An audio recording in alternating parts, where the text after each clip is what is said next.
Good morning, everybody. Welcome, or good morning at time of recording. Welcome to Nerd News. I hope you are well. We got a bit of an update for you guys. Just something on the Fallout TV show. There is the Fallout Renaissance continues, and Todd Howard in an interview says, "quote that the Fallout show is so fanatical about detail that we were sharing files right from the games, and they were 3D printing things." Now, let's be perfectly fucking clear. I've only seen about 3 episodes of the Fallout TV show. I'm in love with it thus far. I think it's fantastic. I think it's great. And if I'm being perfectly honest, it's one of the things I did say while I was talking to Meadow about it when we were watching the show together is that they were fastidious in the amount of detail that they were doing, and I was honestly in love with that. Quote, "You step in and they've built this 2-story vault and the lights they're not fake lights. It's incredible attention to detail," Howard says of Fallout Production Diner's Howard Cummings was meticulous about translating every little thing to the point where Bethesda was sharing files straight from the games and they were 3D printing them. The set designers even had to apologize when they couldn't replicate the scale of a hallway 1-to-1 from the games. Howard says his favorite example of this show's fanatical obsession with detail he chatted about before comes from visiting an vault overseer's office. You sit down and they have all the papers, and they have this note that no one will ever see. That's like to the overseer that they had written. Even the paperwork was in order. You have stacks of papers, and you flip it over, and they have the power report of the vault, and then the food supply. And I'm like, you didn't even fake the stack of papers. You know, first of all, big up to Joshua Wolins for PC Gamer for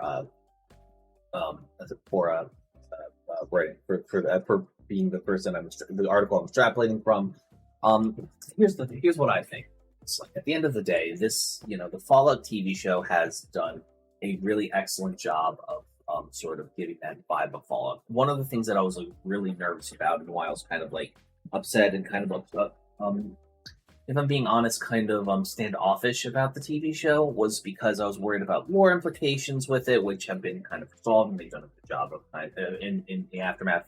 Lore nerds, the only lore nerds that are genuinely upset about it at this point are like the Fallout 1 and 2 stands, and we don't care about them because they're old and dumb.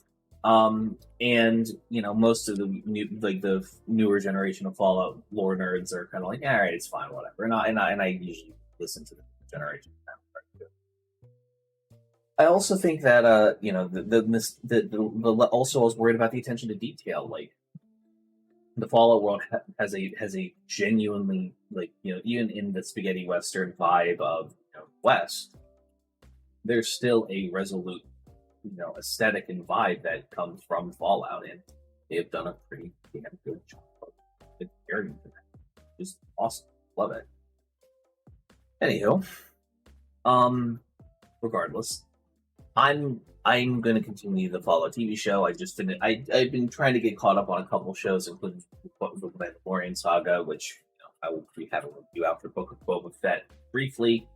So keep an eye out for that on our podcast. I can't shut up and tell me to, but I will eventually finish the Fallout TV show and give my review on the first season. I'm in love with it so far. I like the characters. Maximus pisses me off. I don't like him, but everyone else I'm cool with. Ladies and gentlemen, thank you so very much for watching. I appreciate your time and your listenership. If you want to support the show, please consider donating $1 to at HIMediaTV/tips through Ko-Fi. It is a boon to my mental health. I appreciate y'all, your time, and your listenership. I appreciate you as bunches of bunches, and I will see you guys next time.